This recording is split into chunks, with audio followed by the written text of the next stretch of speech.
네, 두 번째 큐브의 키워드는 언제라는 키워드를 가지고 왔습니다.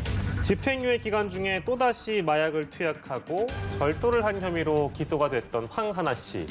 징역 2년을 선고받았는데요. 남양유업 창업주의 외손녀로 알려지면서 사실 더 주목을 받았던 인물이기 때문에 이 내용은 저희가 굉장히 반복적으로 많이 다루고 있는 그런 상황입니다. 일단 시간을 좀 거슬러 올라가 보면 지난 2015년이었어요. 2015년부터 2018년까지 수차례 마약을 투약한 혐의로 재판을 받은 거고 2019년에 1심과 2심 모두 징역 1년에 집행유예 2년. 이것도 저희가 그때 들여다볼 때 약간의 논란이 있었던 그런 사안인 거고요. 여기서 끝났으면 좋았을 텐데요. 집행유예 기간 중에 또 마약을 투약한 혐의로 지난 1월에 다시 구속이 됐습니다. 그리고 오늘 1심 재판에서 징역 2년을 선고를 받은 겁니다. 반성하면서 바르게 살겠다라는 입장을 밝힌 적도 있었는데요. 2년 전에 어떤 태도였는지, 어떤 자세로 나왔는지 좀 준비를 해봤는데요. 함께 보고 돌아오겠습니다. 과거와는 단절되게 반성하며 바르게 살겠습니다. 죄송합니다. 다시는 이렇게 사회에 무리를 일으키지 않을 거고요. 바르게 살면서 살겠습니다. 마약 투약을 인정하십니까?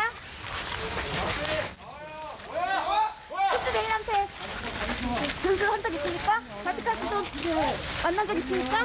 마약 혐의 인정하셨습니까? 보신 그대로입니다. 반성하며 바르게 살겠다고 했는데 사실 집행유예라는 어떤 처분이라는 것은 실제 그런 의미도 있는 것이거든요. 죄에 대해서 반성하는 그런 기간이기도 한데 다시 또 투약을 하게 된 것이죠. 이게 또 어쩔 수 없이 논란이 될 수밖에 없는 것 같습니다. 논란이 되는 게 오히려 황하나 씨 본인의 입장에서 생각해 봤을 때 그러면 첫 번째 사건 때 오히려 실형을 살았던 것이 본인이 정말 반성하고 마약을 끊는 것에 있어서 더 큰 효과를 주진 않았을까 하는 생각을 해보게 되는 거죠. 그렇습니다. 오히려 이제 당시에도 여러 차례 투약으로 상습적인 거 아니냐 대중들이 그렇게 이야기하면서 너무 형이 낮다라는 이제 논란이 있었던 거예요. 풀려난 거니까요. 집행유예로. 그런데 결과적으로는 풀려남으로써 그 이후에 집행유예 기간 중에 동종의 범죄를 상습적으로 또 저지른 거거든요. 두 번째로 이번에 이제 이 실형 선고가 될 때 5차례를 한 것이 확인된 겁니다. 실제로는 얼마인지는 우리가 알 수 없습니다만 그러다 보니까 이건 황하나 씨 본인을 위해서도 첫 번째 오히려 엄벌에 처해졌어야 확실하게 좀 이제 이러한 마약에 대해서 정신 차리는 계기가 되지 않았겠는가 하는 생각을 그렇다고 해서 그랬을지는 우리는 예단할 수 없습니다만 흘러간 시간을 어떻게 돌이켜서 우리가 그것을 경로를 알 수 있겠습니까? 하지만 그때 좀 엄중한 처벌이 필요했었다라는 중론이 지금 나오는 이유가 되겠죠. 마약 투약뿐만이 아니라 절도까지 벌였기 때문에 아무래도 집행유예 기간 중에 이제 어떤 동종의 범죄를 저지르게 되면 보통 가중처벌이 되는 거죠.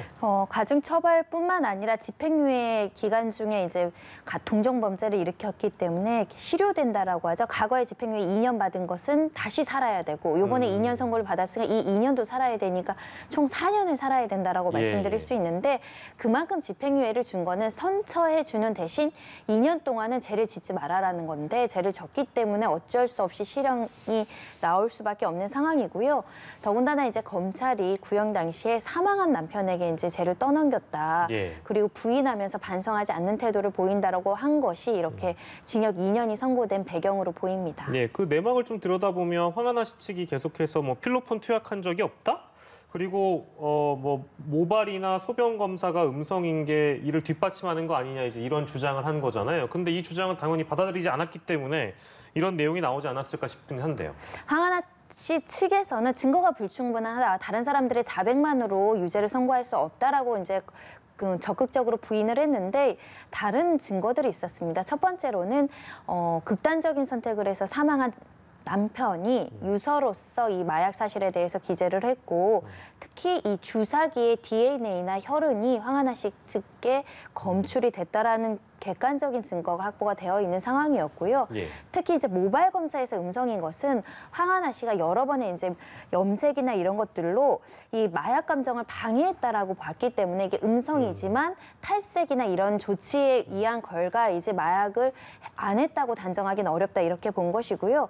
특히 이제 진술을 번복했던 남편 진술로 어떻게 유죄를 인정하느냐 이런 증거에 대해서는 이 황하나 씨를 보호하려고 예. 이제 진술이 번복된 거다라고 봤기 때문에 유죄의 증거가 있다라고 재판부는 봤습니다. 알겠습니다. 그 절도 혐의 아까 저희가 언급했잖아요. 지금 절도 혐의도 무죄라고 주장을 해서 뭐 다 무죄라고 지금 주장을 하고 있는 상황. 뭐 그건 어찌 보면 뭐 당연할 수 있겠습니다. 뭐 반성을 하지 않는 피고는 대부분 무죄를 주장을 하니까요. 근데 절도 혐의도 무죄를 주장했는데 재판부는 이에 유죄를 선고한 것입니다. 이 배경은 또 뭐라고 봐야 될까요? 500만 원 상당의 이제 의류 같은 걸로 보이는데요. 지인의 부탁으로 챙긴 거지 내가 절도 의사로 가져온 게 아니다라고 했지만 살펴봤더니 부탁을 받았으면 그 지인에게 그 물건을 전달해야 되지 않습니까? 근데 실제 전달하지 않았다는 점에서 이 주장을 받아들이기가 어렵고 특히 지인이 부탁을 했다고 하더라도 그 소유권은 남에게 있는 거잖아요. 예. 그럼 남에게 적어도 누구 부탁으로 가져간다 정도는 고지를 하는 게 통상적인데 그런 조치가 없었기 때문에 예. 남의 물것을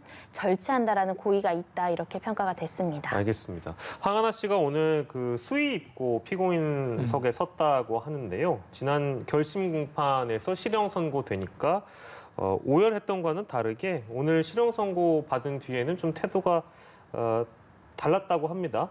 태연한 모습으로 법정을 빠져나갔다고 하는데 이건 뭐 어느 정도 예상했다는 네네. 의미일까요? 어떻게 봐야 될까요? 결심 공판에서는 이제 검찰이 실형을 구형을 했고 예. 구형을 받았을 때 오열을 했고 사실 이제 구형은 이제 재판부의 판단에 대해서 유죄이니까 엄중히 이 정도의 실형을 처벌해 주십시오. 예. 2년 6개월 구형했어요. 네. 그런데 이제 실형은 2년이 떨어진 거고요.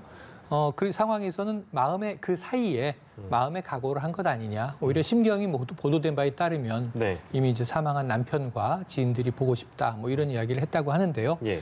앞으로는 좀 이제 이 실형이 첫 번째 실형이 집행유예가 됨으로써 오히려 본인에게 악재가 된 셈인데 예. 정말 좀 이 마약으로부터 손을 끊고 거듭나는 계기가 되기를.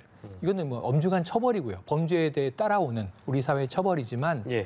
본인도 사실은 또 새로운 변화의 길을 모색할 수 있는 기회가 되길 바라는 것이 이 뭐 남양유업의 소녀딸이라는 이름으로 계속 기업 브랜드의 이름이 따라붙으면서 네. 기업도 곤혹스러워했는데 최근에 다른 갑질 사태 등으로 오너가 물러나면서 이 손녀인 황하나 이야기까지 언급하면서 사과했던 일이 있거든요. 네. 그렇게 보면 사회적인 파장과 무리가 상당히 컸던 사건이기 때문에 본인의 반성이 필수적이다 이런 생각을 해봅니다. 알겠습니다. 그런데 2019년 재판 당시에도 뭐 양측 모두 항소한 적이 있어서 이번에도 그럴 가능성이 있다고 봐야 될까요? 황하나 씨는 항소하더라도 사실 실형이 유지될 가능성이 뭐 100%다라고까지 말씀드리긴 어렵지만은 예.